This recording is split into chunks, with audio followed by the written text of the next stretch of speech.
여러분, 안녕하세요. 제 이름은 강민수입니다. 오늘 여러분께 제 고백을 들려드리려고 합니다. 저는 3만 명이 출석하는 대형 교회의 담임 목사였습니다. 벤츠 S클래스를 몰았고 강남의 15억짜리 아파트에 살았습니다. 손목에는 3천만 원짜리 롤렉스 시계가 있었고 발에는 100만 원짜리 페라가모 구두를 신었습니다. 전국적으로 유명한 치유 목사였습니다.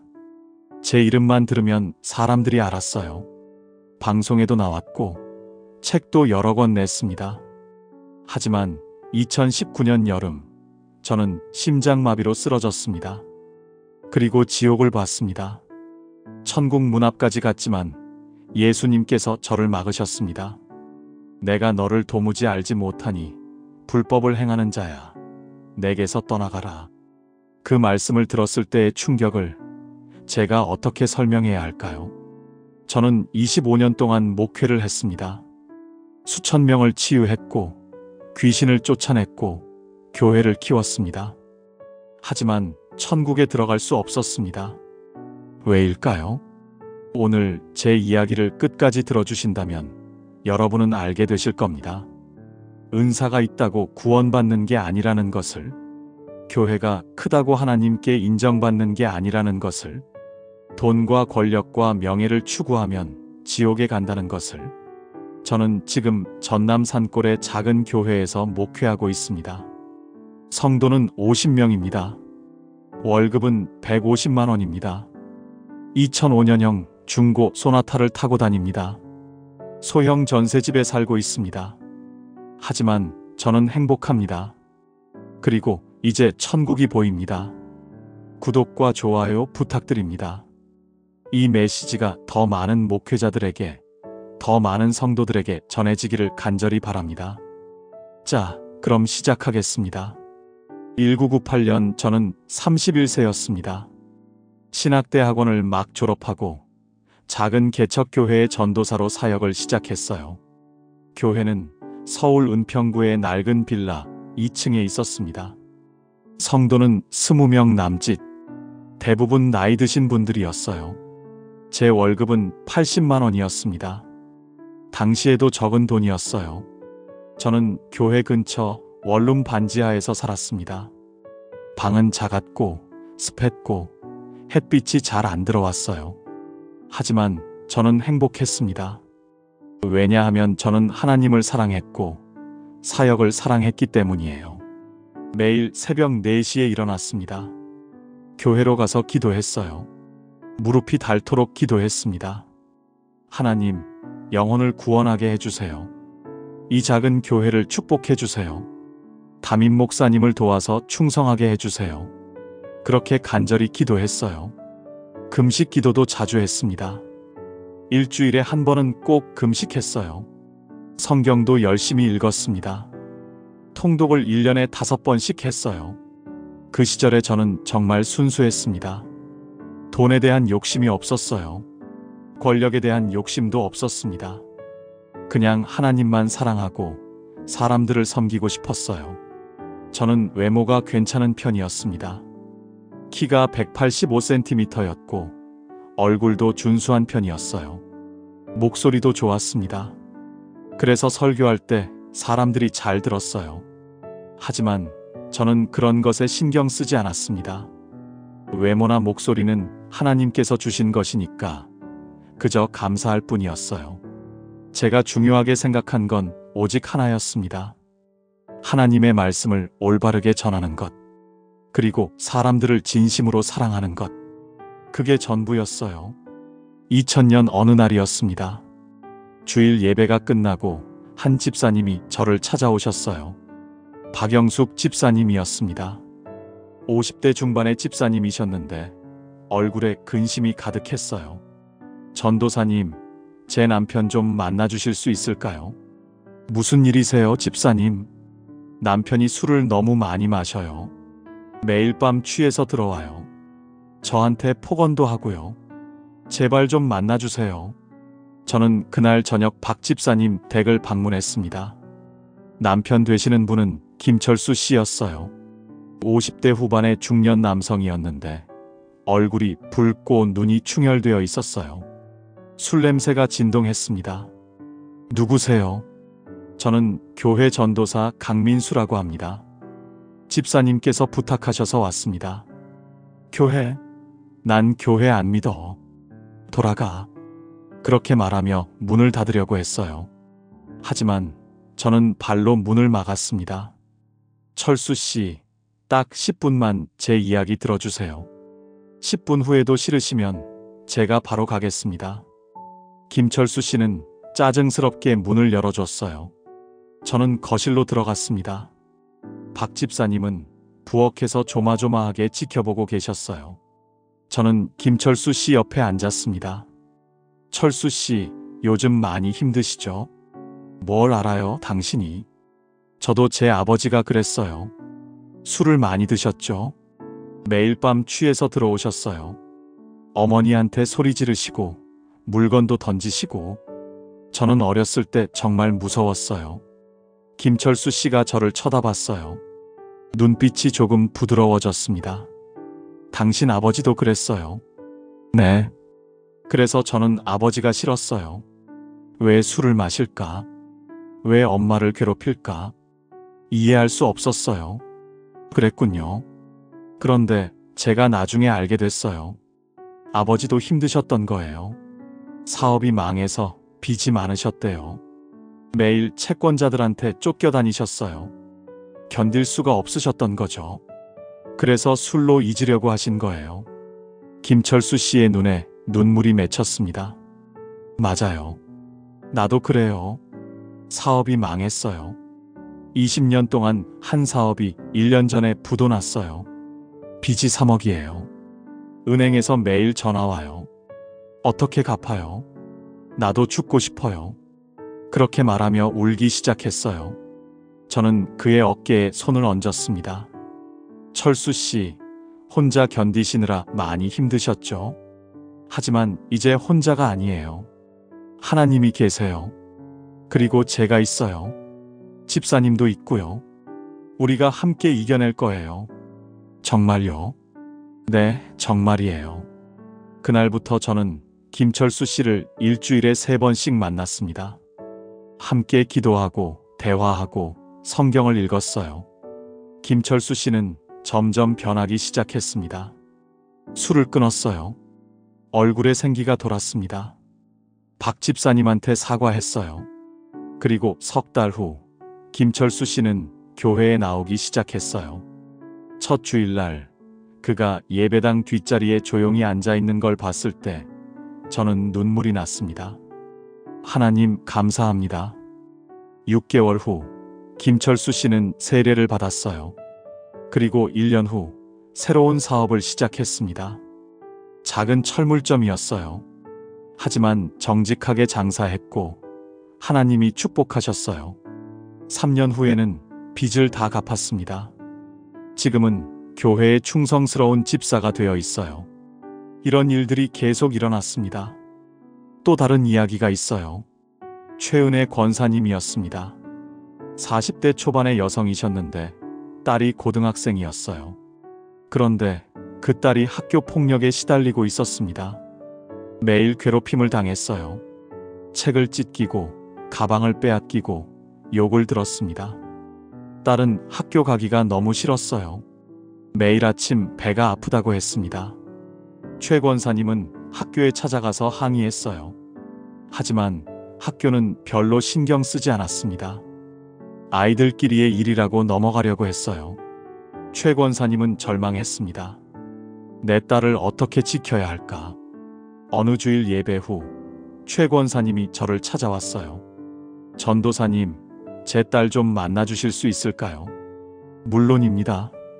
저는 그날 오후 최 권사님 댁을 방문했습니다. 딸 이름은 수진이었어요. 17살. 방에서 나오지 않으려고 했어요. 최 권사님이 문을 두드렸습니다. 수진아, 전도사님이 오셨어. 나와서 인사해. 싫어요. 제발 수진아.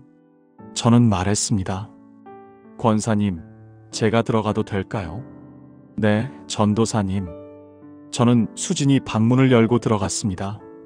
수진이는 침대에 웅크리고 앉아 있었어요. 얼굴을 들지 않았습니다. 저는 침대 옆 의자에 앉았어요. 수진아, 나 전도사 아저씨야. 인사 안 해도 괜찮아. 그냥 내 이야기 들어줄래? 수진이는 대답하지 않았습니다. 저도 학교 다닐 때 괴롭힘을 당했어. 중학교 2학년 때였어. 반 애들이 나를 왕따 시켰어. 이유는 없었어. 그냥 나를 싫어한다는 이유로. 매일 혼자 밥을 먹었어. 쉬는 시간에도 혼자였어. 화장실 가는 것도 무서웠어. 화장실에서 기다리고 있다가 괴롭혔거든. 수진이가 고개를 조금 들었어요. 아저씨도 그랬어요. 응, 나도 똑같았어. 그래서 내 마음 알아. 정말 힘들지. 학교 가기 싫지. 아침에 일어나면 배도 아프고 세상이 끝난 것 같지. 수진이가 울기 시작했습니다. 네, 맞아요. 정말 싫어요. 애들이 저를 너무 괴롭혀요. 매일 욕하고 물건 빼앗고 밀치고 선생님한테 말해도 소용없어요. 부모님한테도 말했지만 어떻게 할 수가 없대요. 저는 죽고 싶어요. 수진아, 그런 말 하지 마. 너는 소중한 아이야. 아니에요. 저는 쓸모없어요. 아니야. 너는 하나님이 만드신 특별한 아이야. 너한테는 가치가 있어. 그 애들이 너를 괴롭힌다고 해서 내 가치가 없어지는 게 아니야. 저는 수진이와 1시간 동안 이야기했어요. 그리고 함께 기도했습니다. 하나님, 수진이를 지켜주세요. 이 아이에게 힘을 주세요. 이 아이를 괴롭히는 아이들의 마음도 변화시켜 주세요. 그날부터 저는 일주일에 2번씩 수진이를 만났습니다. 함께 성경을 읽고 기도하고 대화했어요. 수진이는 조금씩 힘을 얻기 시작했습니다. 그리고 어느 날 용기를 내서 담임 선생님께 다시 말씀드렸어요. 선생님, 저 정말 힘들어요. 도와주세요. 이번에는 담임 선생님이 진지하게 받아들였습니다. 가해 학생들을 불러서 엄하게 훈계했어요. 학부모들도 부르셨습니다. 그리고 상황이 바뀌기 시작했어요. 괴롭힘이 멈췄습니다. 수진이는 다시 학교에 갈 수 있게 됐어요. 1년 후 수진이는 대학에 합격했습니다. 지금은 사회복지학을 전공하고 있어요. 왕따 당하는 아이들을 돕고 싶대요. 최 권사님이 제게 말씀하셨습니다. 전도사님 감사합니다. 전도사님이 아니었으면 우리 딸이 어떻게 됐을지 몰라요. 저는 대답했습니다. 제가 한 게 아니에요. 하나님이 하신 거예요. 이런 일들이 계속 일어났어요. 또 있습니다. 정태호 집사님의 이야기예요. 60대 초반의 집사님이셨는데 폐암 말기 판정을 받으셨어요. 의사가 말했습니다. 석 개월 정도 남으셨습니다.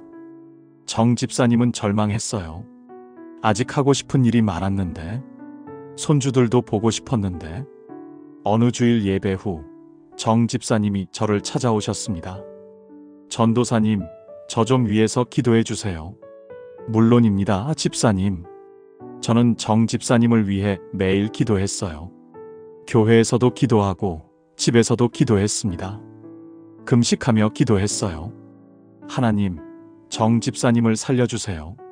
제발 치료해 주세요. 3개월이 지났습니다. 정 집사님은 여전히 살아계셨어요. 6개월이 지났습니다. 여전히 살아계셨습니다. 그리고 병원에서 검사를 했는데 놀라운 일이 일어났어요. 암이 사라졌습니다. 의사가 말했어요. 기적입니다. 의학적으로 설명할 수 없습니다. 정 집사님은 울며 교회로 달려왔습니다. 전도사님, 하나님이 저를 고쳐주셨어요. 집사님, 하나님께 감사드려요.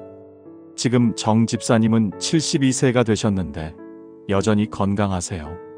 손주들도 5명이나 되고요. 이런 일들이 1998년부터 2004년까지 계속 일어났습니다.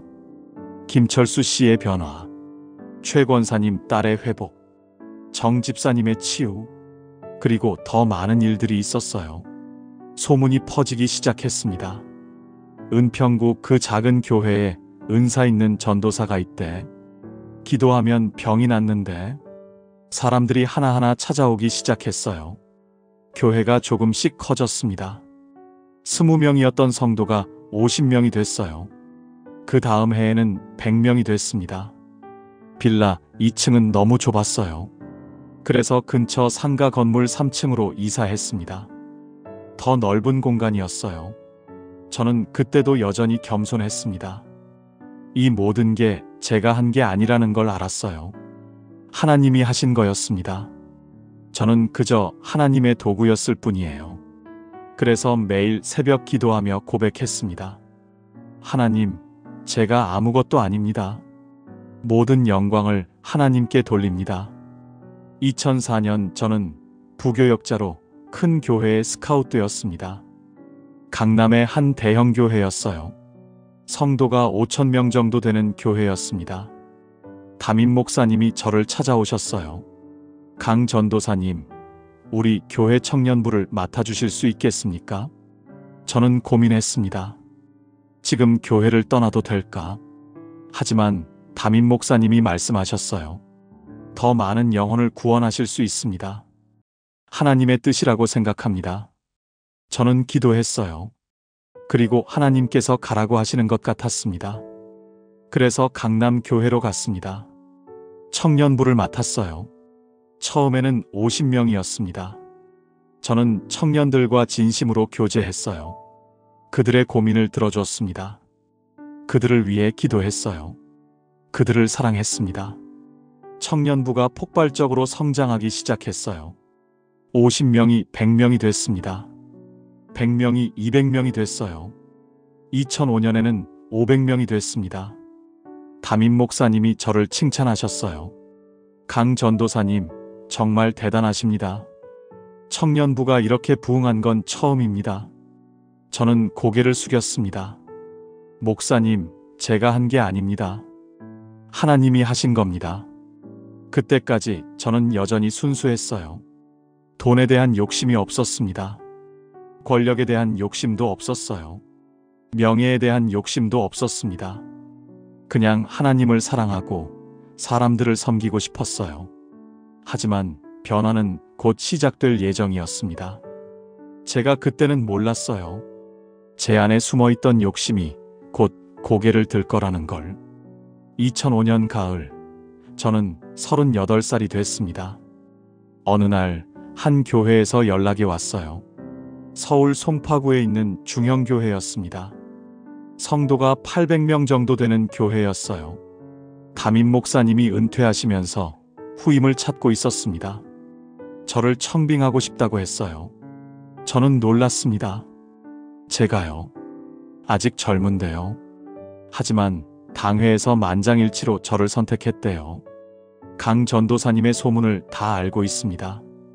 은사도 있으시고 청년부도 잘 이끄셨고 우리 교회에 꼭 와주세요.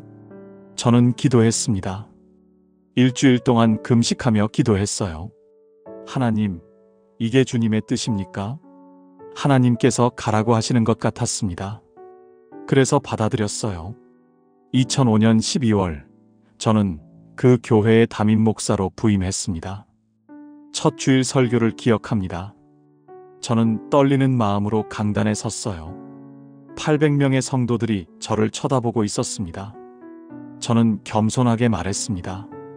사랑하는 성도 여러분, 저는 부족한 종입니다. 여러분의 담임 목사가 되기에 자격이 없습니다. 하지만 하나님께서 저를 이곳으로 부르셨습니다. 저는 여러분을 사랑하겠습니다. 여러분을 섬기겠습니다. 함께 하나님께 영광 돌리는 교회를 만들어 갑시다. 성도들이 박수를 쳤어요. 눈물을 흘리는 분들도 계셨습니다. 저는 진심이었어요. 정말로 성도들을 사랑하고 싶었습니다. 정말로 하나님께 영광 돌리고 싶었어요. 그때까지는 말입니다.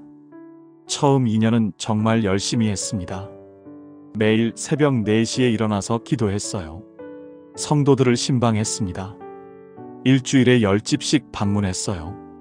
그들의 손을 잡고 기도해 줬습니다. 그들의 이야기를 들어줬어요. 치유 집회도 열었습니다. 한 달에 한 번씩 열었어요. 많은 사람들이 나았습니다. 김영애 권사님은 당뇨가 나았어요.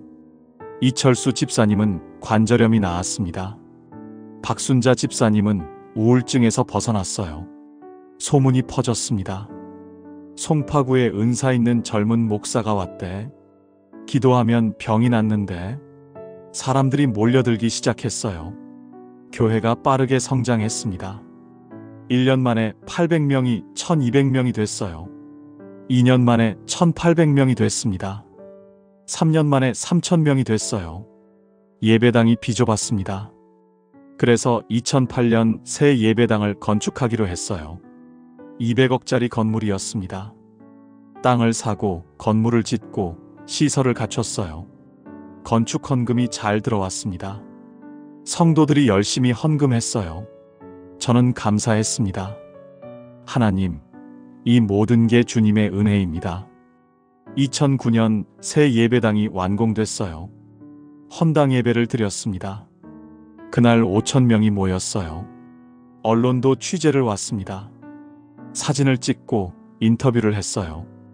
강민수 목사님, 이렇게 빠르게 교회를 성장시킨 비결이 뭡니까? 저는 대답했습니다. 하나님의 은혜입니다. 성도들의 헌신입니다. 저는 아무것도 아닙니다. 기사가 나갔어요. 전국적으로 저의 이름이 알려지기 시작했습니다. 은사 있는 젊은 목사, 교회 성장의 귀재, 치유의 능력을 가진 목사. 저는 그런 칭찬을 들으며 조금씩 교만해지기 시작했습니다. 처음에는 몰랐어요. 하지만 돌이켜보니 그때부터 변하기 시작한 것 같아요. 변화의 첫 번째 신호는 2010년에 왔습니다. 저는 그때 43살이었어요. 교회의 한 장로님이 저를 찾아왔습니다. 대기업 임원이신 분이었어요. 이름은 한국진 장로님. 60대 초반이셨는데 돈이 아주 많으신 분이었습니다. 목사님, 잠깐 상의 드릴 게 있습니다. 네, 장로님. 말씀하세요. 목사님께서 타시는 차가 너무 낡았습니다. 제 차요. 괜찮은데요. 저는 그때 10년 된 현대 소나타를 타고 있었어요. 낡았지만 운전하는 데는 문제 없었습니다. 아닙니다. 목사님은 이 교회의 얼굴입니다. 목사님이 낡은 차를 타시면 교회 이미지가 좋지 않습니다. 하지만 장로님, 제가 목사님께 차를 한 대 선물하고 싶습니다. 그럴 필요 없습니다, 장로님. 아닙니다. 제 마음입니다. 받아주세요. 한 장로님은 일주일 후 렉서스 ES 300을 가져왔어요. 당시 시세로 6천만 원 정도 하는 차였습니다. 검은색이었고 반짝반짝 빛났어요. 목사님, 이 차를 드립니다. 저는 당황했습니다. 장로님, 이건 너무 비싼 차입니다. 받을 수 없습니다. 목사님, 교회를 위해서입니다. 목사님께서 좋은 차를 타셔야 성도들도 자부심을 갖습니다. 그리고 밖에 나가셨을 때도 목사님의 권위가 서는 겁니다. 권위요? 네, 목사님은 3,000명 교회의 담임 목사이십니다. 품위를 갖추셔야 합니다. 저는 망설였습니다. 마음속 깊은 곳에서 작은 목소리가 들렸어요. 받지 마라. 이건 잘못된 거야. 하지만 다른 목소리도 들렸습니다. 왜 안 돼? 나도 수고했잖아. 교회를 키웠잖아. 이 정도 받을 자격이 있어. 저는 결국 받았습니다. 감사합니다, 장로님. 잘 타겠습니다. 그날부터 저는 렉서스를 몰고 다녔어요. 처음에는 조금 불편했습니다. 하지만 점점 익숙해졌어요. 그리고 솔직히 기분이 좋았습니다. 차가 좋으니까 운전이 편했어요. 사람들이 저를 쳐다봤습니다. 교회 주차장에 차를 세우면 성도들이 감탄했어요. 와, 목사님 차 정말 좋네요. 저는 웃으며 대답했습니다. 하하, 장로님께서 선물해 주셨어요. 역시 우리 목사님은 복 받으셨어. 그런 말을 들으니까 기분이 좋았어요. 저는 그게 교만인 줄 몰랐습니다. 2011년 두 번째 선물이 왔습니다. 이번에는 김성수 장로님이었어요. 건설회사를 운영하시는 분이었습니다. 목사님, 제가 강남에 아파트를 한 채 샀습니다. 축하드립니다, 장로님. 아닙니다. 목사님께 드리려고 산 겁니다. 네. 목사님께서 지금 사시는 곳이 좁지 않으십니까? 저는 그때 송파구의 작은 아파트에 살고 있었어요. 40평 정도 됐습니다. 아내와 아들, 딸 이렇게 넷이서 살기에는 괜찮았어요. 괜찮습니다, 장로님. 아닙니다. 목사님은 더 좋은 곳에 사셔야 합니다. 제가 강남 대치동에 70평 아파트를 샀습니다. 시세로 15억 정도 됩니다. 이걸 목사님께 드리고 싶습니다. 저는 깜짝 놀랐습니다. 장로님, 그건 너무 큰 선물입니다. 받을 수 없습니다. 목사님, 명의는 교회 앞으로 하겠습니다. 하지만 목사님께서 사용하시는 겁니다. 세금 문제도 있고 여러 가지 복잡한 문제가 있어서요. 하지만 목사님, 우리 교회가 이렇게 성장한 건 목사님 덕분입니다. 이 정도는 교회가 목사님께 드려야 합니다. 저는 또 망설였습니다. 마음속 깊은 곳에서 경고의 목소리가 들렸어요. 이건 잘못됐어. 받지 마. 하지만 다른 목소리가 더 크게 들렸습니다. 왜 안 돼? 다른 대형교회 목사들도 다 좋은 집에 살아. 나만 못 살 이유가 뭐야? 나도 가족이 있고 아이들도 키워야 하잖아. 저는 받았습니다. 감사합니다, 장로님. 한 달 후 우리 가족은 강남 대치동 아파트로 이사했습니다. 너무 넓었어요. 거실이 엄청 컸고 방도 5개나 됐습니다. 뷰도 좋았어요. 한강이 보였습니다. 아내가 좋아했습니다.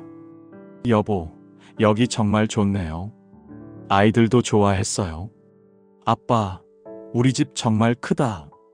저도 좋았습니다. 이렇게 좋은 집에 살 수 있다니. 저는 제 자신에게 말했어요. 이건 하나님의 축복이야. 내가 열심히 사역했으니까 하나님이 복 주시는 거야. 하지만 성도들의 반응은 달랐습니다. 어떤 성도들은 수군거리기 시작했어요. 목사님이 강남에 15억짜리 아파트에 산대. 정말요? 그게 맞아요. 교회 명의래. 하지만 목사님이 사는 거래. 목사님이 그렇게 좋은 데 사는 게 맞나요? 우리는 월세 사는데. 하지만 다른 성도들은 옹호했습니다. 목사님이 교회 키우셨잖아요. 당연히 복 받으시는 거죠. 맞아요. 목사님도 사람인데 좋은 데 사셔야죠. 그리고 교회 명의잖아요. 목사님 개인 재산이 아니에요. 이렇게 성도들이 둘로 나뉘기 시작했습니다. 하지만 저는 신경 쓰지 않았어요. 아니, 사실은 신경이 쓰였는데 무시했습니다. 뭐 어때? 내가 잘못한 게 아닌데. 2012년 저는 45살이 됐습니다. 교회는 계속 성장했어요. 5,000명이 10,000명이 됐습니다. 주일 예배를 3번 드려야 했어요. 1부, 2부, 3부. 저는 설교를 3번씩 했습니다. 힘들었지만 보람이 있었어요. 그리고 저는 점점 더 유명해졌습니다. 기독교 방송에 출연했어요. 책도 냈습니다.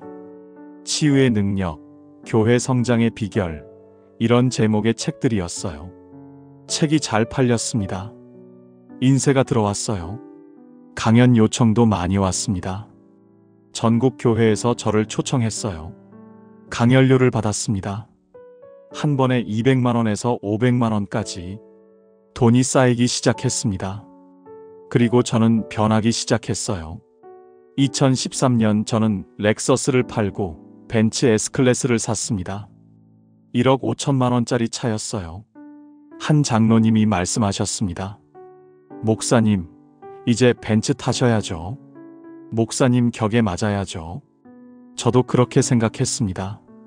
이제 만명 교회 담임 목사인데 이 정도는 타야지. 벤츠는 정말 좋았어요. 부드럽고 조용하고 고급스러웠습니다. 운전하는 게 즐거웠어요. 하지만 성도들의 수군거림은 더 커졌습니다. 목사님이 벤츠 S클래스를 사셨대. 1억 5천만 원짜리래. 그게 말이 돼요.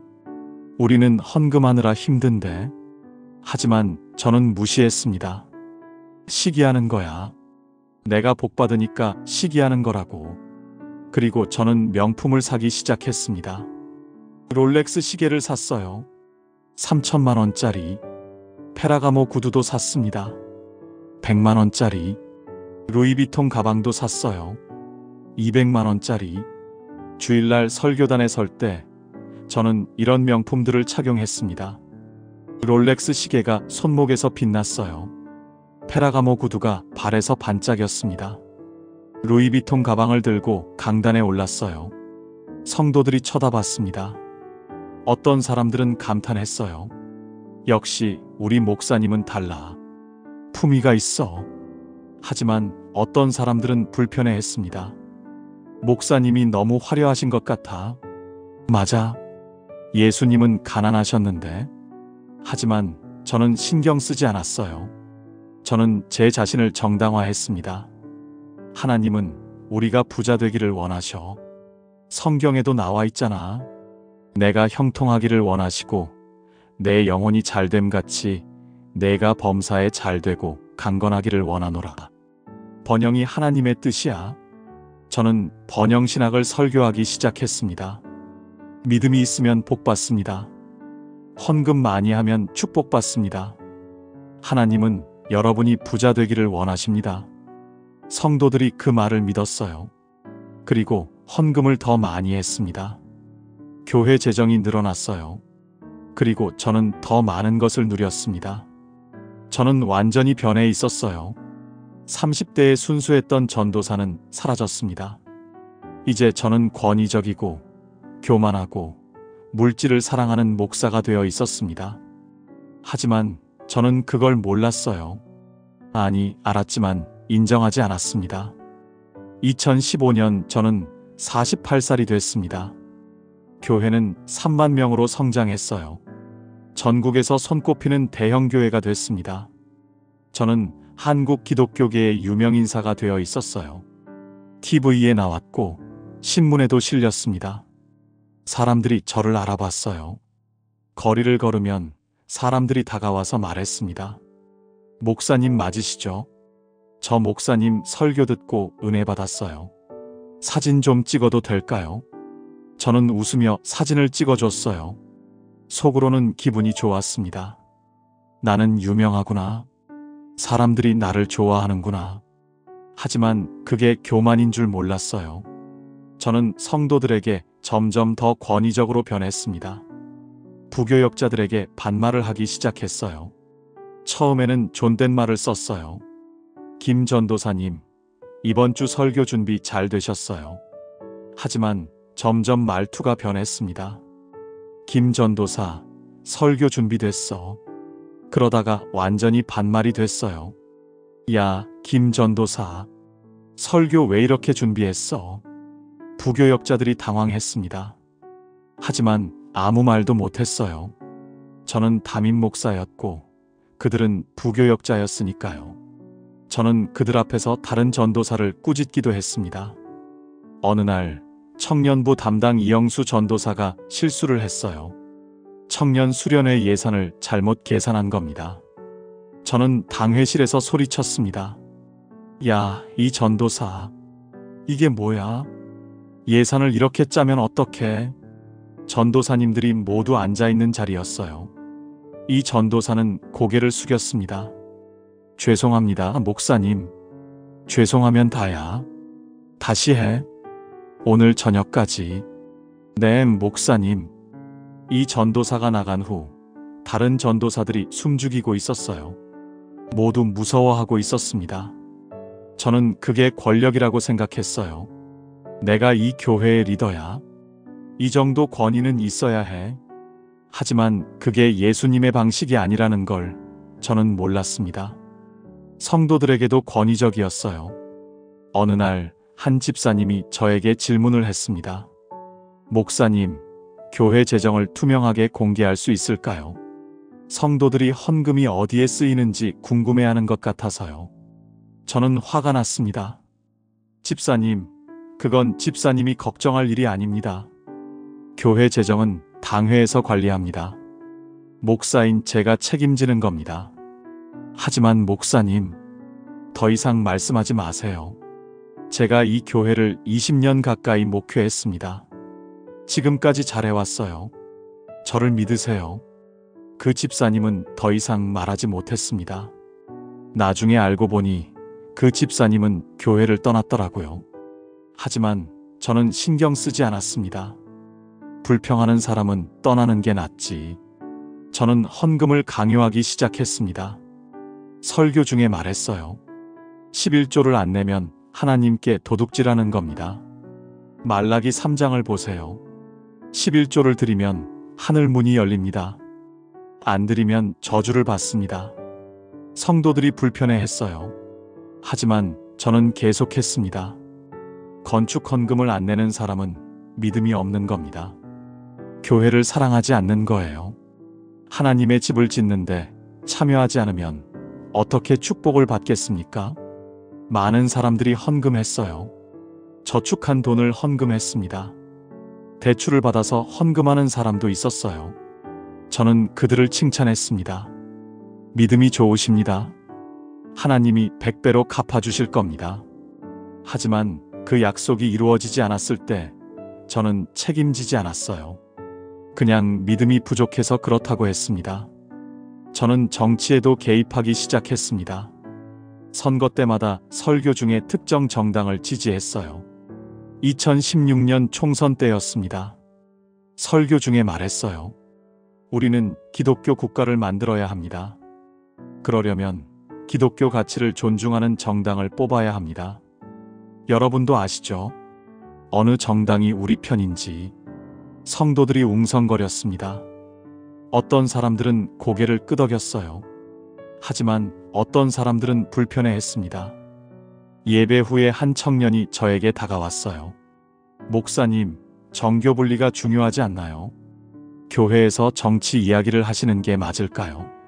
저는 화를 냈습니다. 청년, 내가 뭘 알아? 목사인 내가 판단하는 거야. 내가 성경을 읽고 기도하고 하나님의 뜻을 구해서 말하는 거야. 내가 감히 나한테 이래라 저래라 해. 그 청년은 당황했습니다. 죄송합니다, 목사님. 2번 다시 그런 말 하지 마. 그 청년도 나중에 교회를 떠났습니다. 하지만 저는 개의치 않았어요. 비판하는 사람은 다 떠나라. 내 교회에서. 저는 정치인들과도 어울렸습니다. 국회의원들이 교회를 방문했어요. 저는 그들을 환영했습니다. 함께 사진을 찍었어요. 그 사진을 교회 게시판에 붙였습니다. 우리 교회의 영향력을 보여주고 싶었거든요. 국회의원들과 골프도 쳤어요. 한 달에 2~3번씩 고급 골프장에서 쳤습니다. 그들은 제게 여러 가지를 부탁했어요. 목사님, 다음 선거 때 저희를 좀 도와주세요. 저는 웃으며 대답했습니다. 물론이죠. 우리가 협력해야죠. 저는 하나님의 종이 아니라 정치 브로커가 되어가고 있었습니다. 하지만 저는 그걸 몰랐어요. 교회 운영도 문제가 많았습니다. 재정이 불투명했어요. 당회에서도 정확한 재정 상황을 모르는 사람이 많았습니다. 저와 가까운 장로 5명만 알고 있었어요. 한국진 장로, 김성수 장로, 이동욱 장로, 박철호 장로, 최영식 장로. 이 5명이 교회의 실세였습니다. 그들이 교회를 좌지우지했어요. 나머지 장로들은 그저 들러리였습니다. 어느 날 당회에서 한 장로님이 질문했어요. 목사님, 작년 헌금이 총 200억이었는데 지출 내역을 볼 수 있을까요? 저는 불쾌했습니다. 장로님, 그건 재정 담당 장로님들이 관리합니다. 다음 당회 때 보고 드리겠습니다.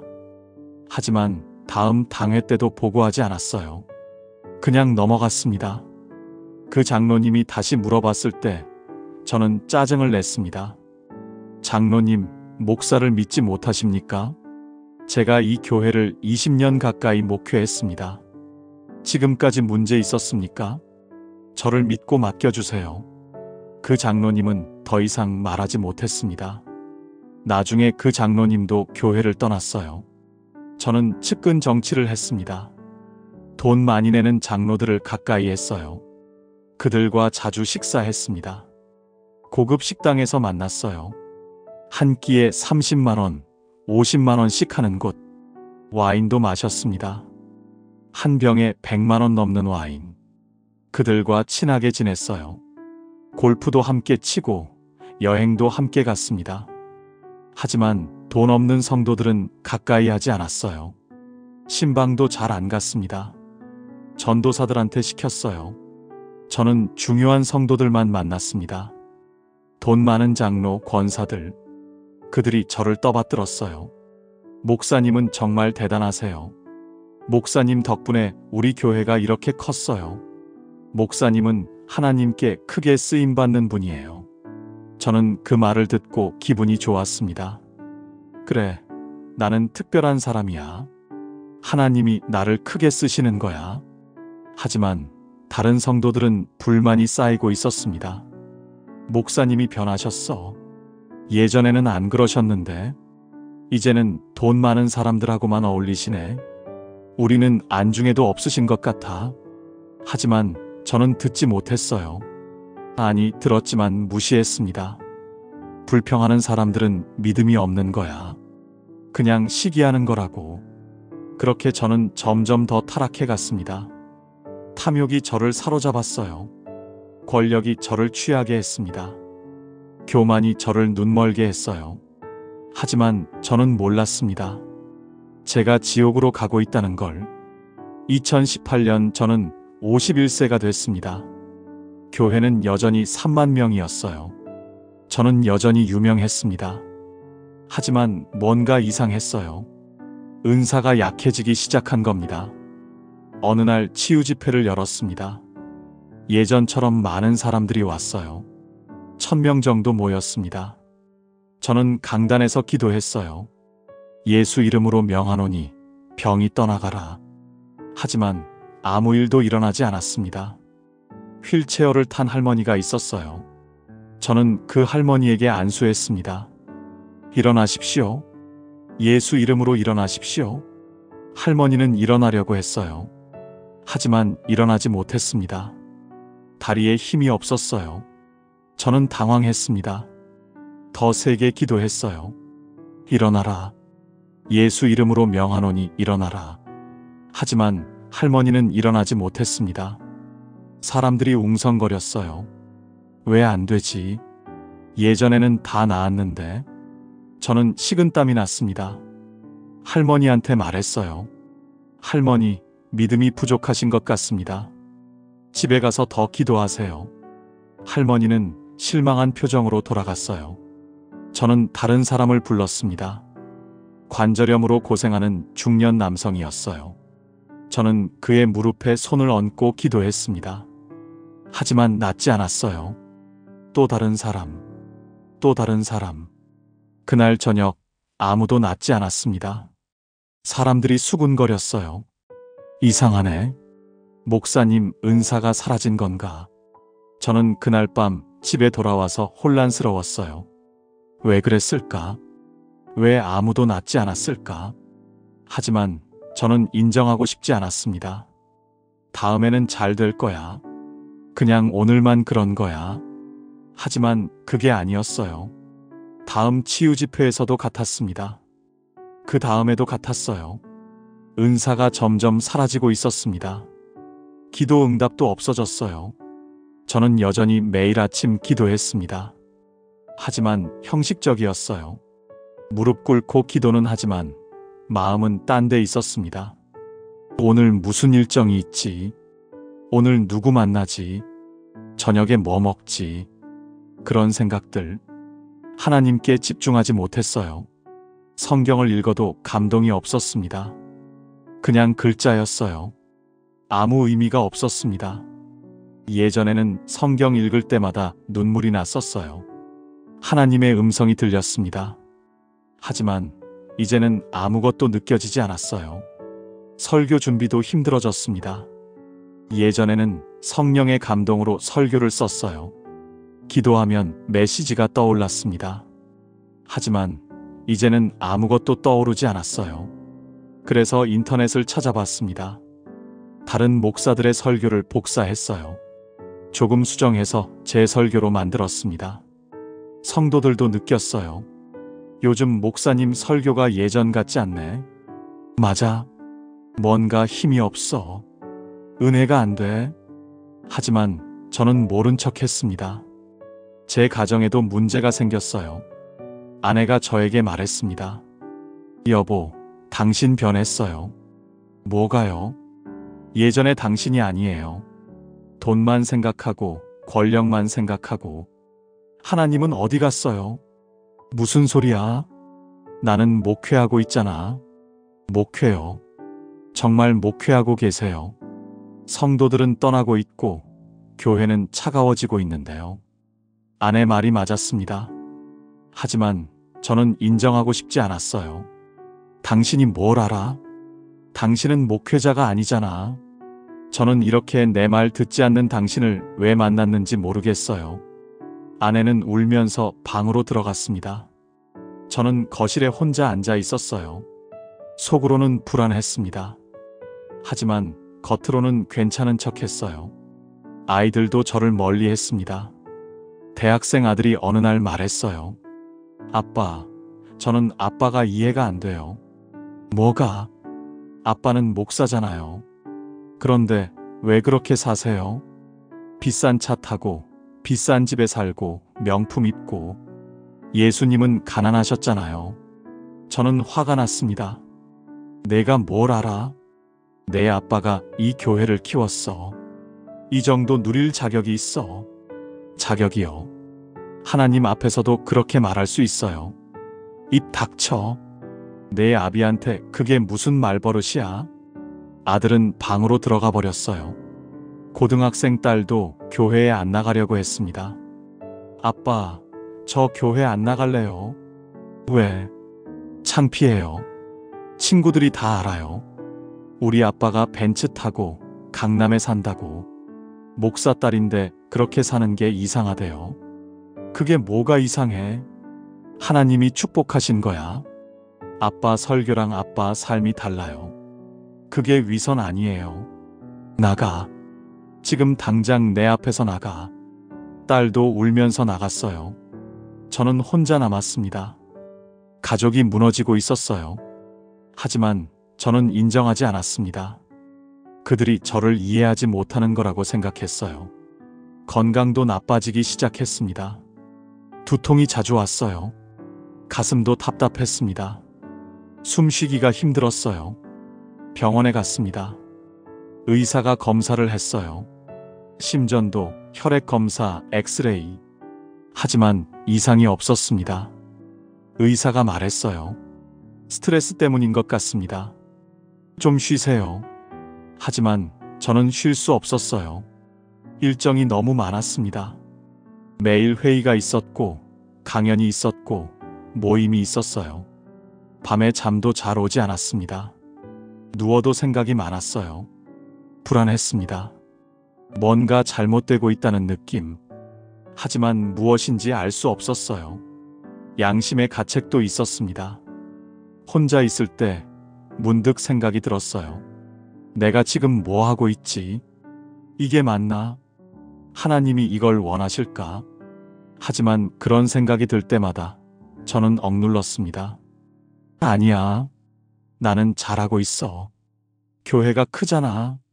성도들이 많잖아. 이게 축복의 증거야. 자기 합리화였습니다. 꿈에서도 경고가 왔어요. 어느 날 밤 악몽을 꿨습니다. 꿈속에서 저는 어두운 곳에 있었어요. 뜨거웠습니다. 불이 보였어요. 사람들이 비명을 지르고 있었습니다. 저도 비명을 질렀어요. 그리고 깼습니다. 식은땀이 흘렀어요. 가슴이 두근거렸습니다. 아내가 물었어요. 여보, 괜찮아요? 응, 그냥 꿈이야. 하지만 마음이 불안했습니다. 그게 지옥이었을까? 아니야. 그냥 꿈이야. 저는 다시 잠들었습니다. 하지만 그런 꿈이 자주 반복됐어요. 일주일에 두세 번씩. 그때마다 저는 깜짝 놀라 깼습니다. 하지만 낮이 되면 잊어버렸어요. 주변 사람들도 경고했습니다. 원로 목사님이 저를 찾아오셨어요. 80대에 은퇴하신 목사님이었습니다. 민수 목사님, 제가 한 말씀 드려도 될까요? 네, 원로님. 말씀하세요.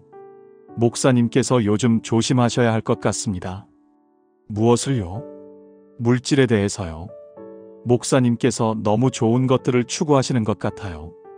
그리고 권위적이신 것 같고요. 저는 기분이 나빴습니다.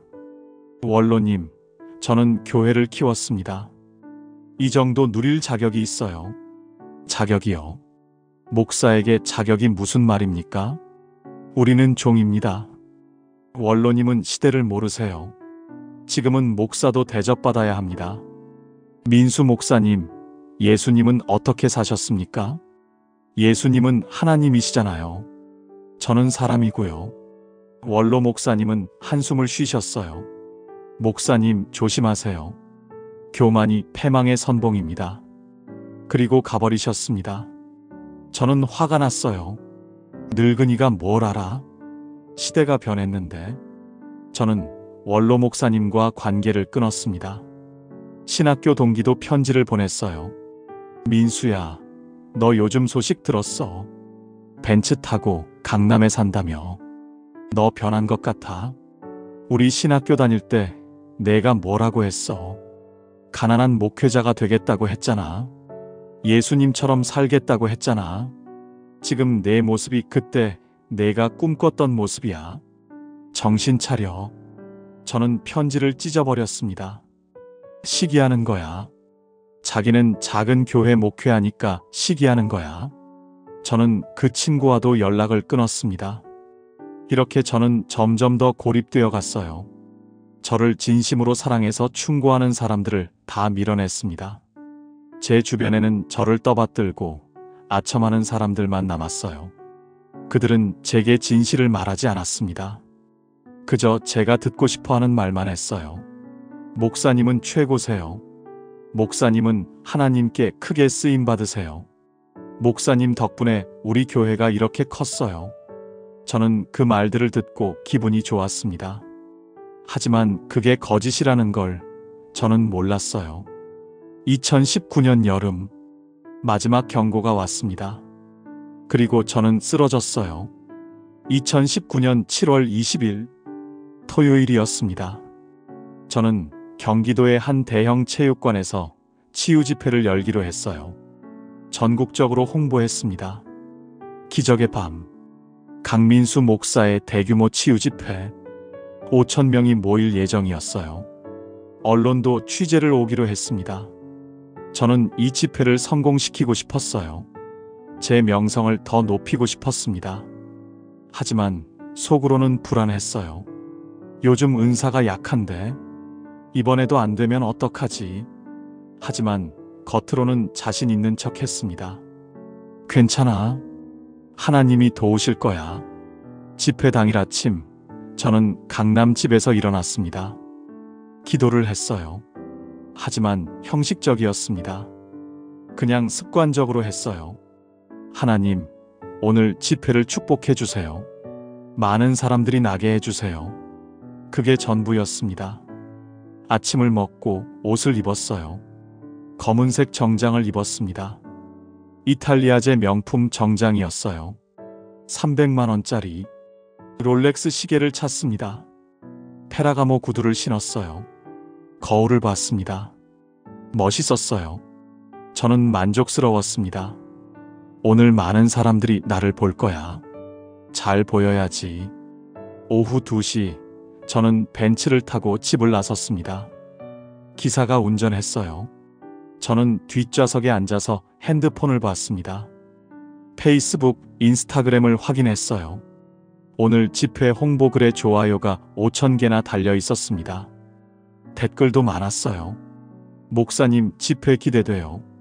목사님 기도받고 싶어요. 목사님 꼭 갈게요. 저는 기분이 좋았습니다. 오후 4시 체육관에 도착했어요. 이미 사람들이 모여 있었습니다. 3,000명 정도 왔더라고요. 아직 시간이 남았는데 벌써 이렇게 많이. 저는 차에서 내렸습니다. 카메라 플래시가 터졌어요. 기자들이 사진을 찍었습니다.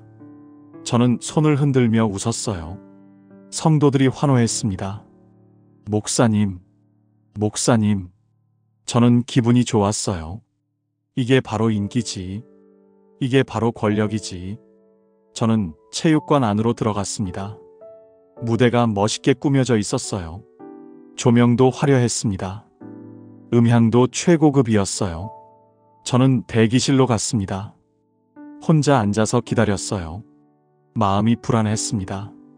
정말 오늘 사람들이 나을까? 만약 안 나으면, 사람들이 실망하면, 제 명성에 금이 가면, 저는 고개를 저었습니다. 아니야. 괜찮을 거야. 오후 7시 집회가 시작됐습니다. 찬양팀이 먼저 찬양했어요. 사람들이 손을 들고 찬양했습니다. 분위기가 뜨거웠어요. 오후 7시 30분 제 차례가 왔습니다. 사회자가 저를 소개했어요. 지금부터 강민수 목사님을 모시겠습니다. 박수로 환영해 주세요. 우레와 같은 박수.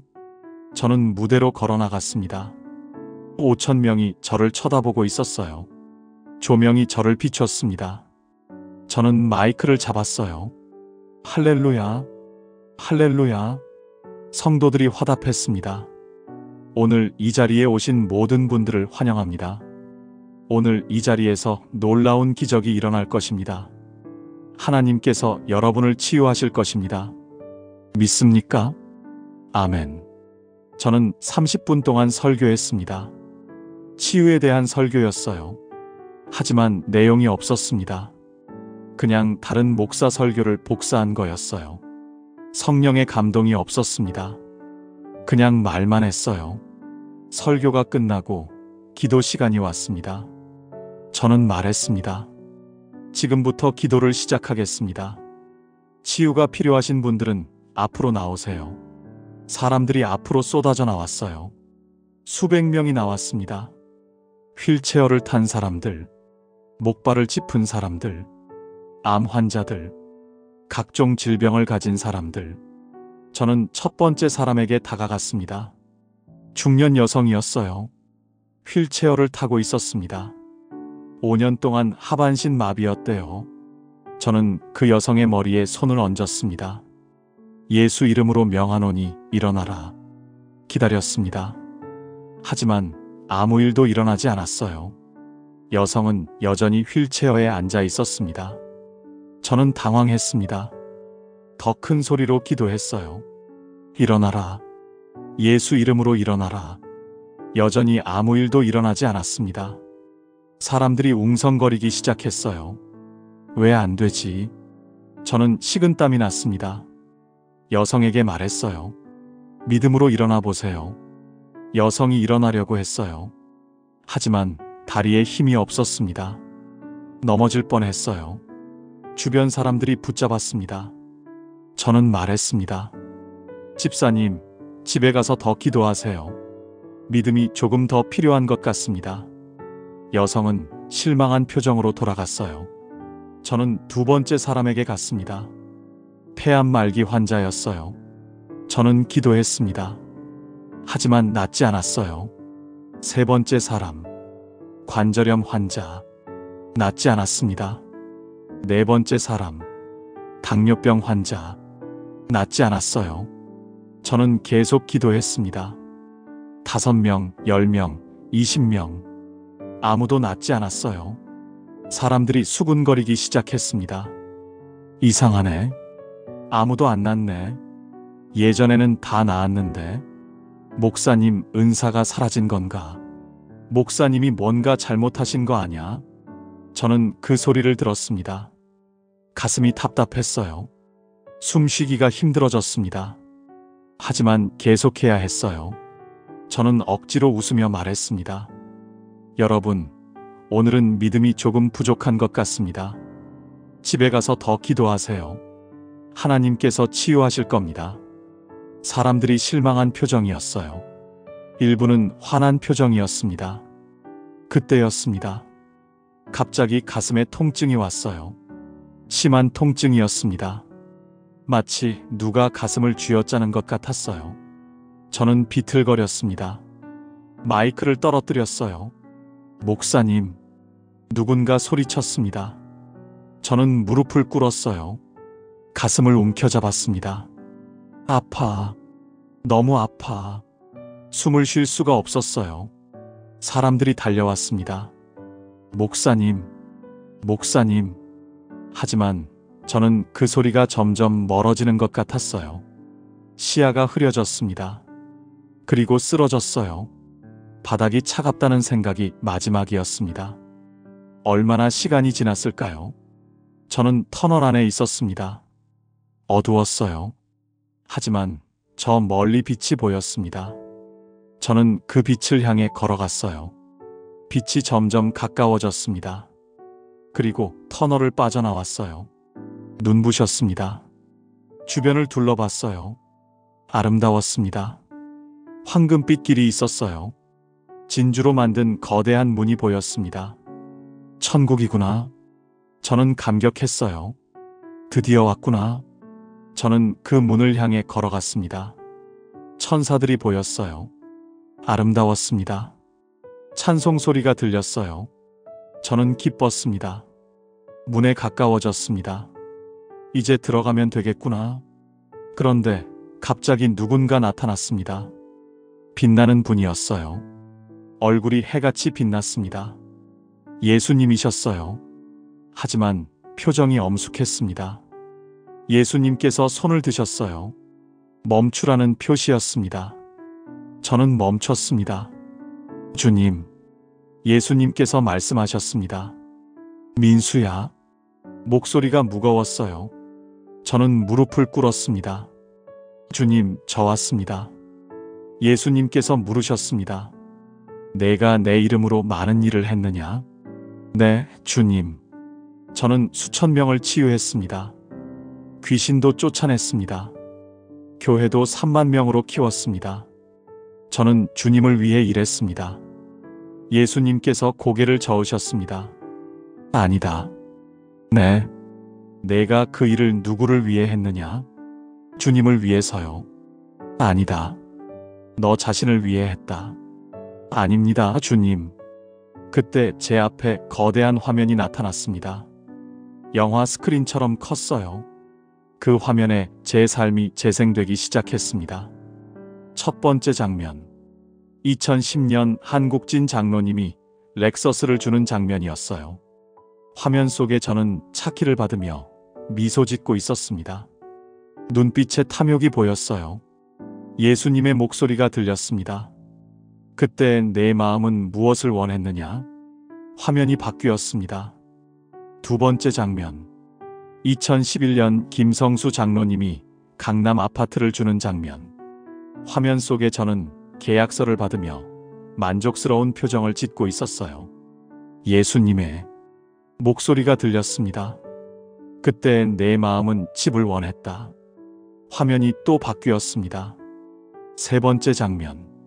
벤츠 S클래스를 타고 강남 거리를 달리는 저의 모습. 옆차를 보며 우월감에 찬 표정. 신호등에 멈췄을 때 옆에 낡은 차가 있었어요. 저는 그 차를 보며 비웃는 표정을 짓고 있었습니다. 예수님께서 말씀하셨습니다. 내 마음은 교만으로 가득했다. 네 번째 장면. 당회실에서 이영수 전도사를 호통치는 장면이었어요. 젊은 전도사가 울고 있었습니다. 하지만 저는 무표정하게 서 있었어요. 오히려 짜증난다는 표정. 예수님께서 말씀하셨습니다. 내 입에서 사랑이 아닌 권력이 나왔다. 다섯 번째 장면. 주일 설교 중에 정치 발언을 하는 저의 모습. 우리는 당을 지지해야 합니다. 성도들의 불편한 표정이 보였어요. 하지만 저는 개의치 않고 계속 말했습니다. 예수님께서 말씀하셨습니다. 내 설교는 내 복음이 아니었다. 6번째 장면. 아내와 싸우는 장면. 아내가 울고 있었어요. 당신 변했어요. 예전의 당신이 아니에요. 저는 차갑게 대답했습니다. 당신이 뭘 알아? 그리고 냉정하게 방을 나갔어요. 뒤에서 아내의 흐느끼는 소리. 예수님께서 말씀하셨습니다. 내 사랑은 형식뿐이었다. 7번째 장면. 치유 집회에서 병이 낫지 않은 사람에게 압박하는 장면. 할머니, 나았다고 간증하세요. 하지만 제가 안 나았는데요. 믿음으로 나았다고 하세요. 교회를 위해서. 할머니는 어쩔 수 없이 고개를 끄덕였어요. 거짓 간증을 하게 만든 겁니다. 예수님께서 말씀하셨습니다. 내 기적은 거짓이었다. 8번째 장면. 재정 문제를 제기한 장로님을 호통치는 장면. 목사를 믿지 못하십니까? 저를 믿고 맡겨주세요. 그 장로님의 슬픈 표정. 나중에 교회를 떠나는 모습. 예수님께서 말씀하셨습니다. 내 교회는 투명하지 않았다. 9번째 장면. 고급 레스토랑에서 장로들과 식사하는 장면. 한 끼에 30만 원짜리 식사.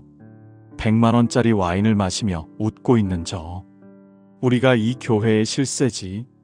장로들도 웃으며 잔을 부딪혔어요. 예수님께서 말씀하셨습니다. 내 목회는 소수를 위한 것이었다. 10번째 장면.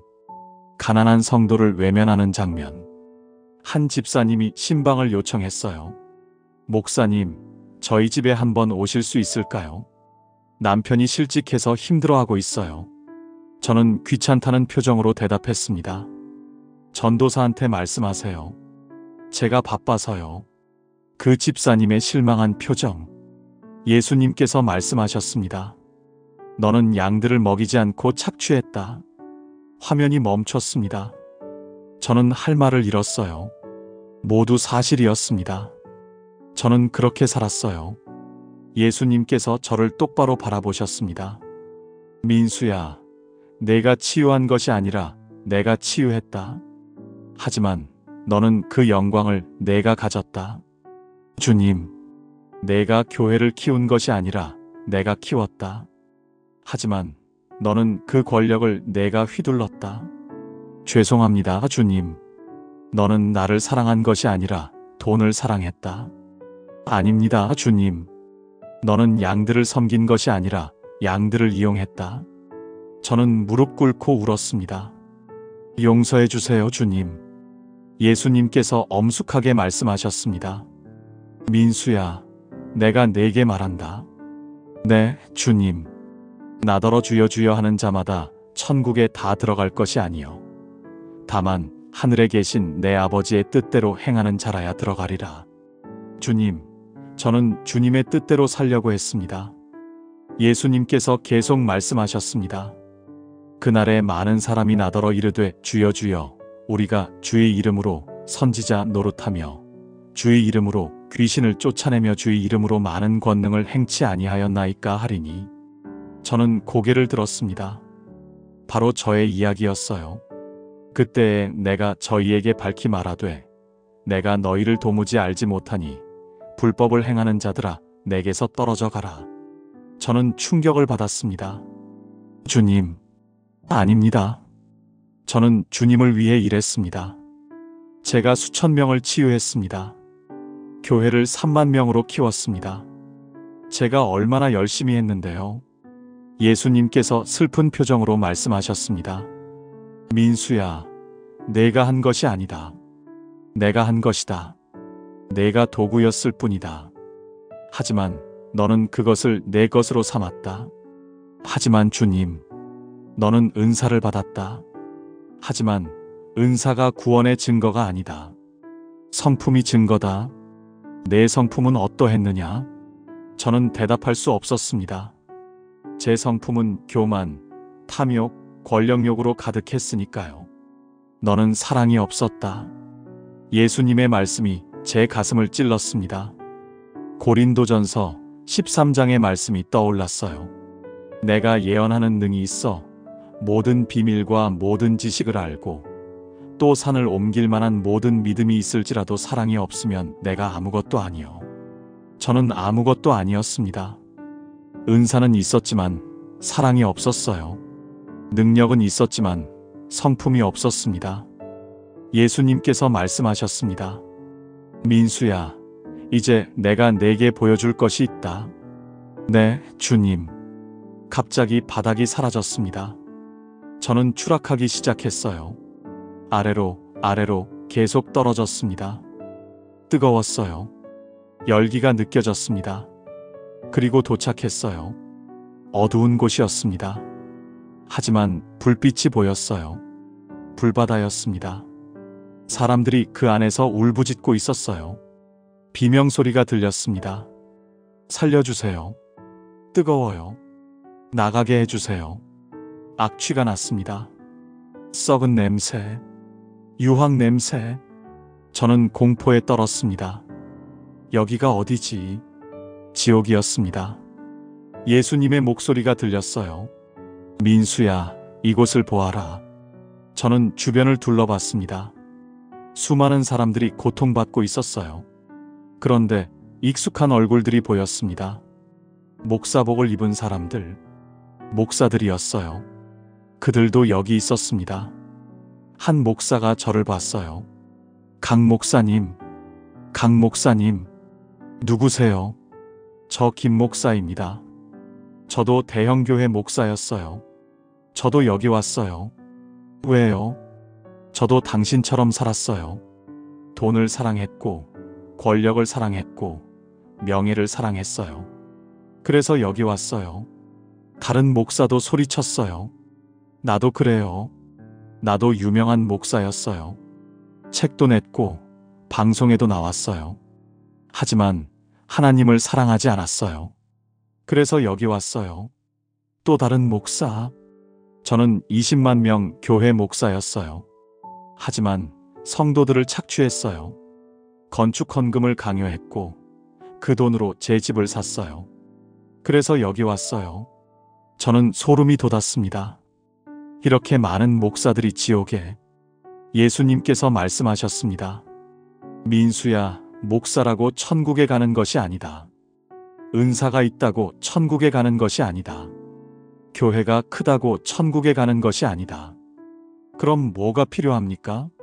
나를 진정으로 사랑하고 이웃을 사랑하고 내 뜻대로 사는 것이다. 저는 울었습니다. 저는 그렇게 살지 못했습니다. 예수님께서 한 곳을 가리키셨습니다. 저기를 보아라. 저는 그곳을 봤어요. 불 속에 한 자리가 비어 있었습니다. 저를 위한 자리였어요.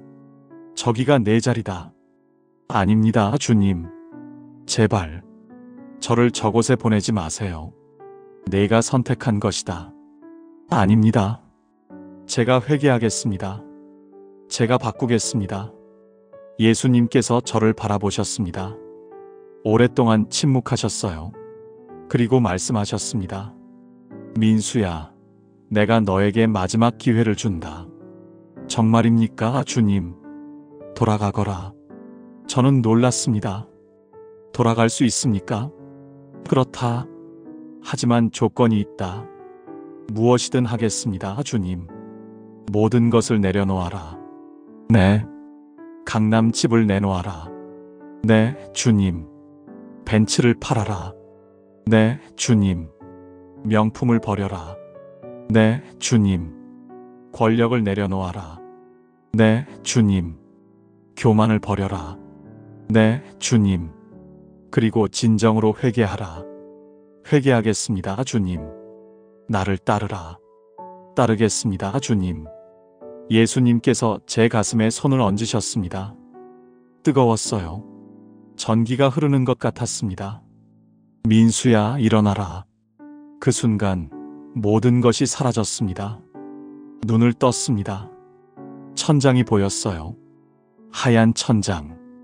형광등이 깜빡이고 있었습니다. 옆에서 삐삐삐 소리가 들렸어요. 심전도 기계 소리였습니다. 저는 병원에 있었어요. 중환자실이었습니다. 몸을 움직여 봤어요.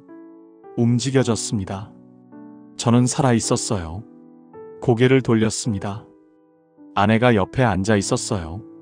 잠들어 있었습니다. 피곤한 얼굴이었어요. 며칠을 여기 있었나 봅니다. 여보. 제 목소리에 아내가 깼어요. 깜짝 놀라며 저를 봤습니다.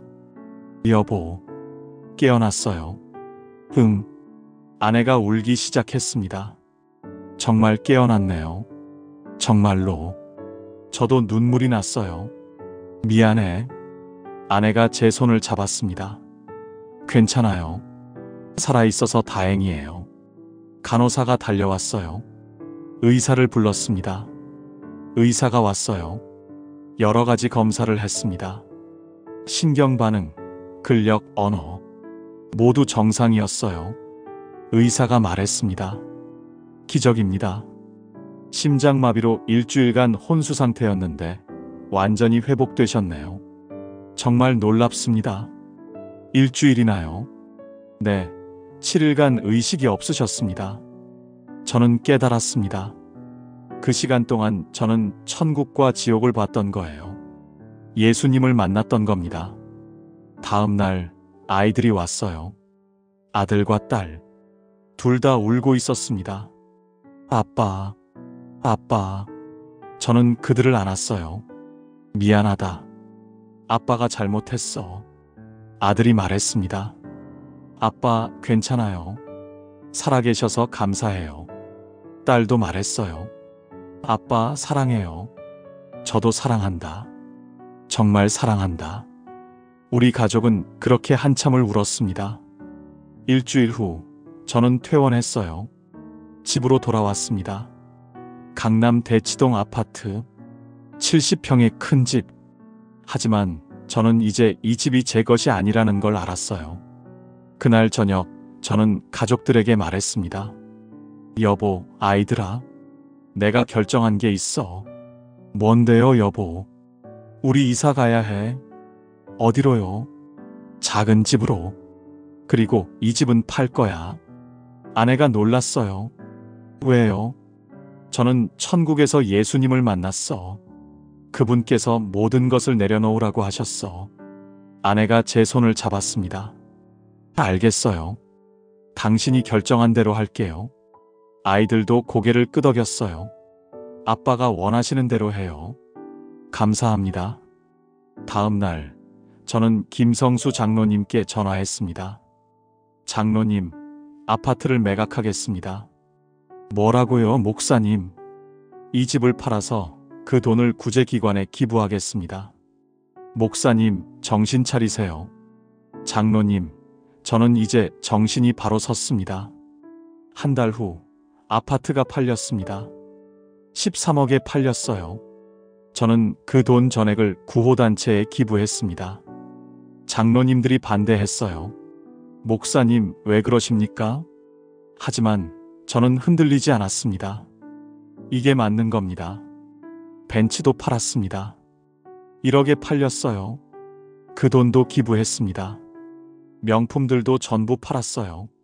롤렉스 시계, 페라가모 구두, 루이비통 가방, 이탈리아제 정장 모두 팔아서 기부했습니다.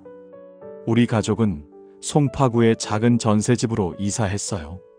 30평. 강남 집의 절반도 안 됐습니다. 하지만 저는 행복했어요. 2천만 원짜리 중고 소나타를 샀습니다. 2005년형이었어요. 낡았지만 운전하는 데는 문제 없었어요. 장로님들이 저를 말렸습니다. 목사님, 체면이 있지 않으십니까? 저는 대답했습니다. 체면이요. 제가 천국 갈 때 체면을 가지고 갑니까? 그들은 할 말을 잃었어요.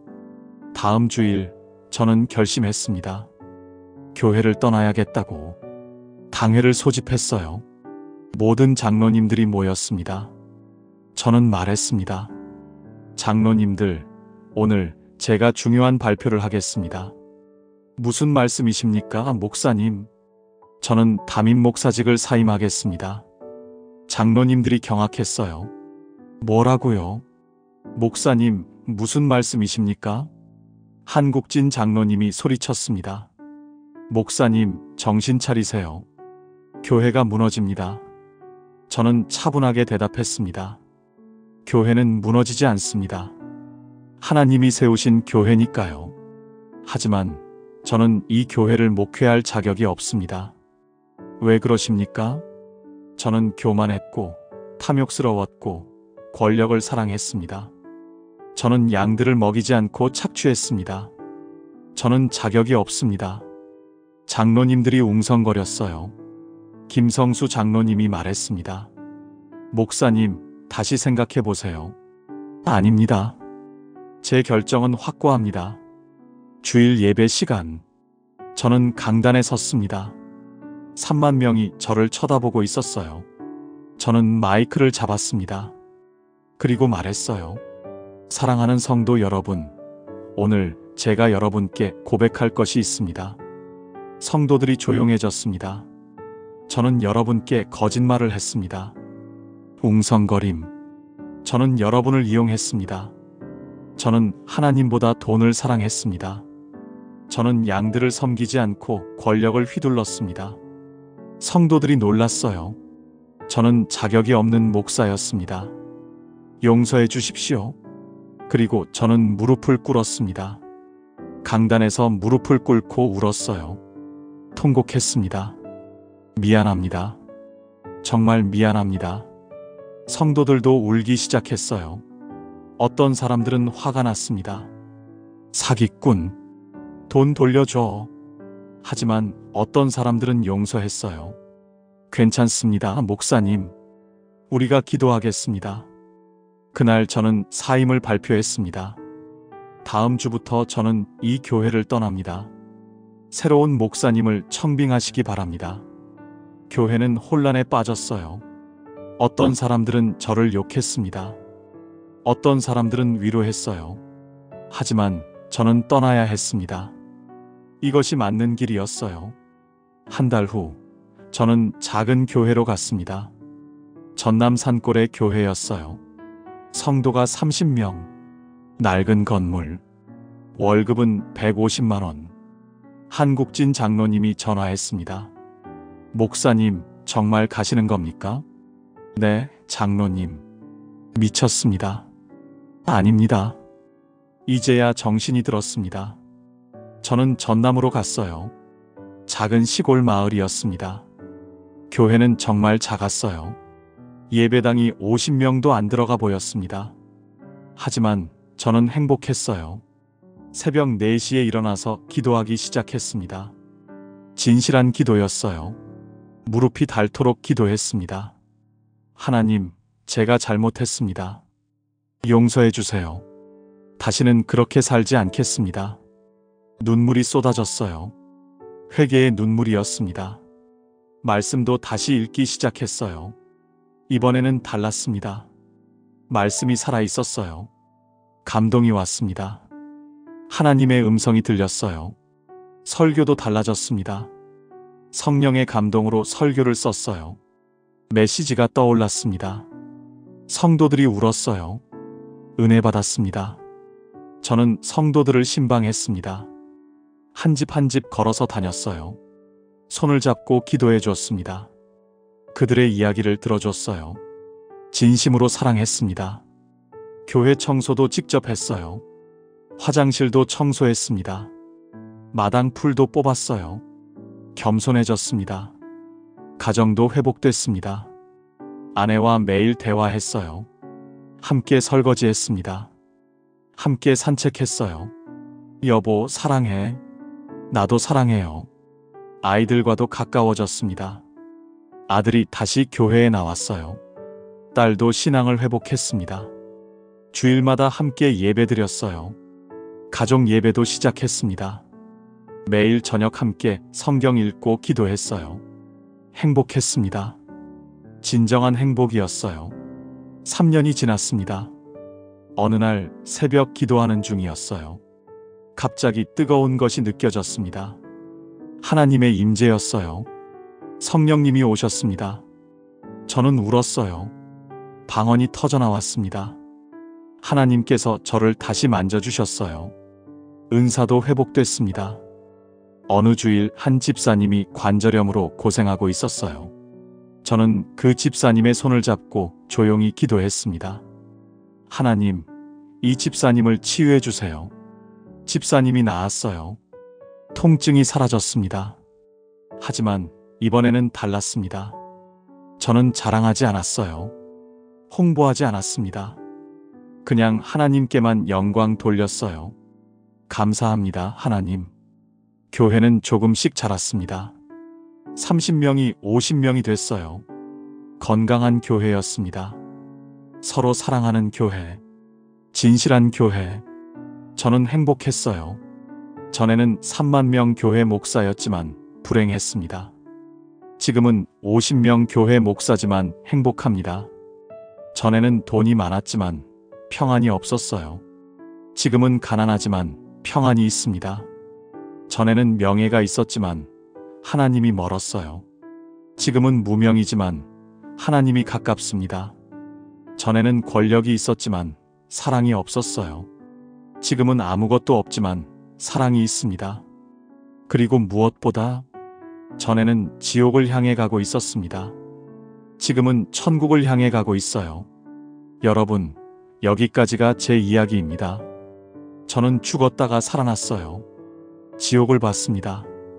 천국 문 앞까지 갔지만 거절당했어요. 하지만 하나님께서 마지막 기회를 주셨습니다. 저는 모든 것을 내려놓았어요. 그리고 다시 시작했습니다. 지금 저는 전남 산골의 작은 교회에서 목회하고 있습니다. 3년이 지났어요. 저는 행복합니다. 그리고 이제 천국이 확실합니다. 오늘 저는 특별히 두 부류의 사람들에게 말씀드리고 싶습니다. 첫째, 목회자들에게. 둘째, 성도들에게. 먼저 목회자들에게 말씀드립니다. 여러분, 은사가 구원의 증거가 아닙니다. 제가 증인입니다. 저는 치유의 은사가 있었어요. 귀신도 쫓아냈습니다. 교회도 키웠어요. 하지만 천국에 갈 수 없었습니다. 왜일까요? 사랑이 없었기 때문입니다.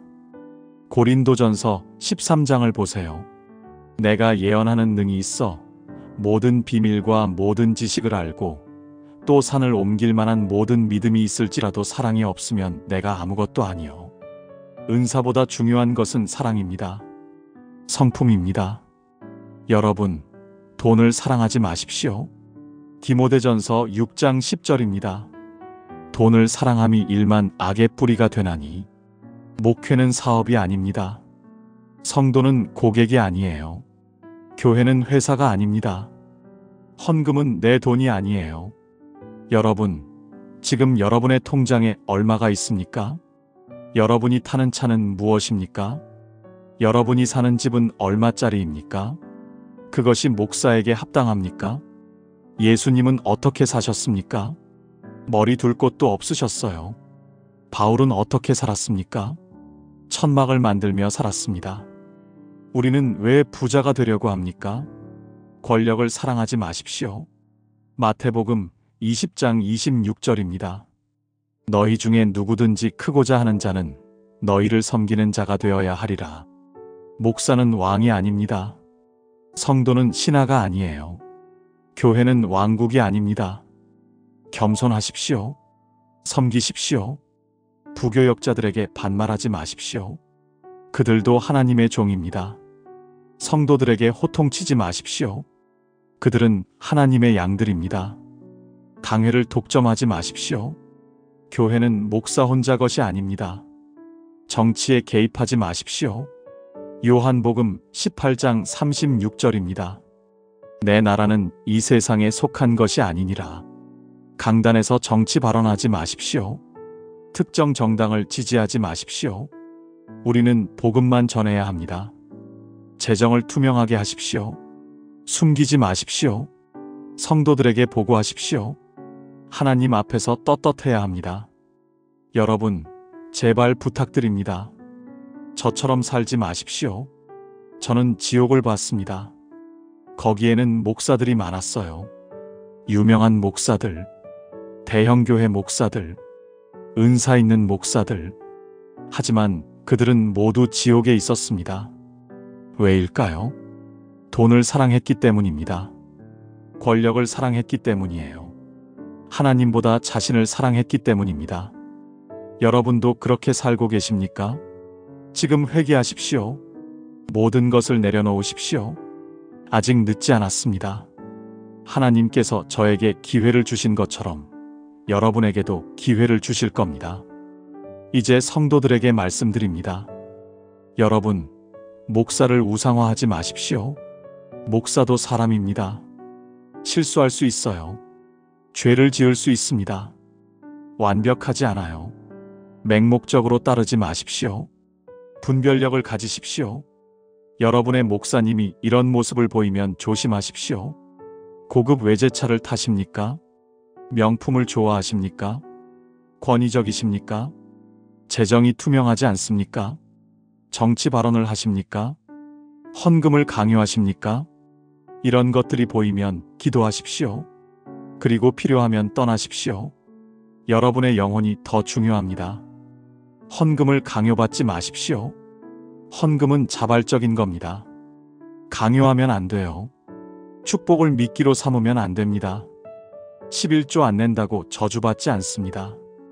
건축 헌금 안 낸다고 믿음 없는 게 아니에요. 양심껏 하십시오. 하나님께서 아십니다. 분별력을 가지십시오. 요한 1서 4장 1절입니다. 영들을 다 믿지 말고 시험하라. 설교 내용을 점검하십시오. 성경과 일치합니까?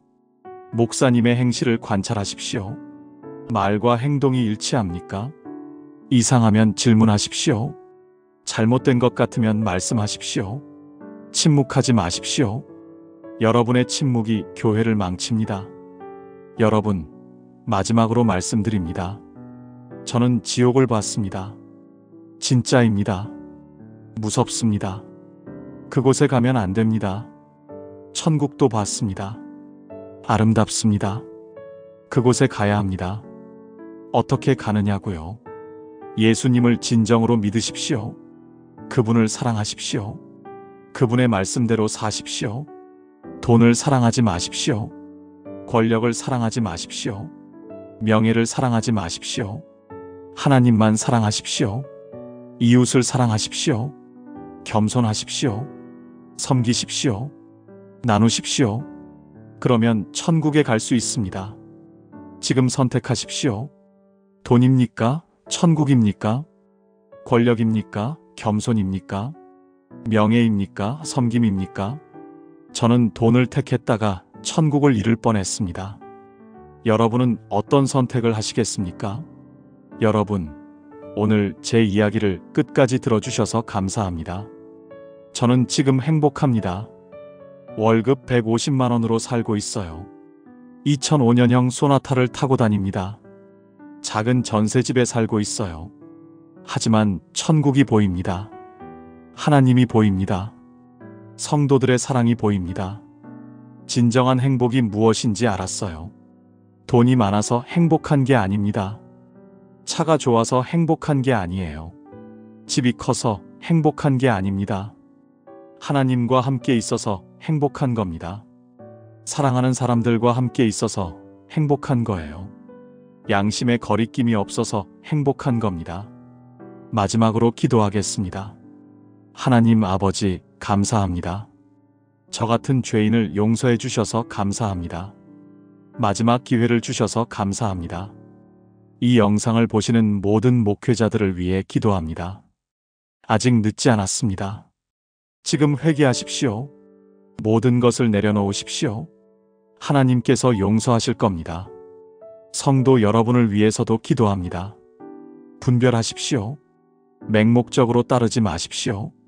하나님만 따르십시오. 이 메시지가 널리 퍼지기를 기도합니다. 더 많은 목회자들이 회개하기를, 더 많은 교회가 건강해지기를, 더 많은 사람들이 천국에 가기를.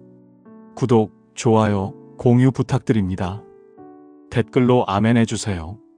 여러분의 작은 참여가 많은 사람들의 인생을 바꿀 수 있습니다. 다음에도 더 좋은 간증으로 찾아뵙겠습니다. 그때까지 하나님의 은혜가 함께 하시길 기도합니다. 사랑합니다. 샬롬.